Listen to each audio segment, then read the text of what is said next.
Hello and welcome to Game Objective. My name is Brad Glasgow, and the video game world, or at least the indie video game world, is abuzz lately with talk about a Me Too moment. It started on August 26 when Natalie Lawhead, a game artist who identifies as non-binary, wrote a post called "Calling Out My Rapist." In this post, she accuses Jeremy Soule, a game composer who has worked on Star Wars Knights of the Old Republic and The Elder Scrolls, of rape while she was working for a studio in Vancouver.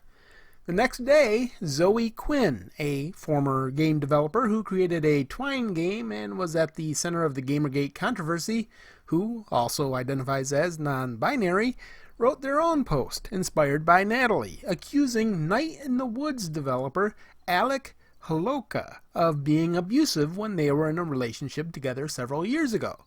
Oddly enough, the day she made that accusation was the 5th year anniversary of Gamergate. There have been other accusations of impropriety and abuse that have come to light as a result of these people coming forward.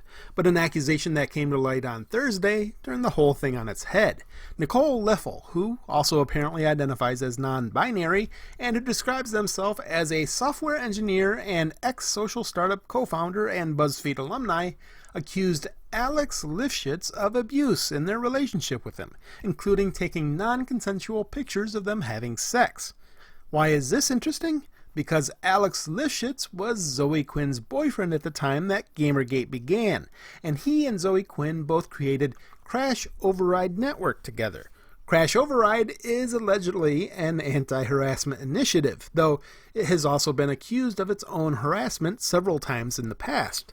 Lifshitz also worked closely with Zoe Quinn on their Chuck Tingler full-motion video game, which raised more than $85,000 on Kickstarter, but the project ran out of money and appears to be dead in the water.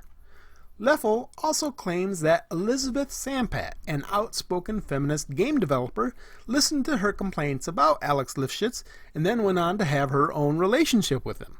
Sampat apologized in a public post and said that she was a worse person 7 years ago.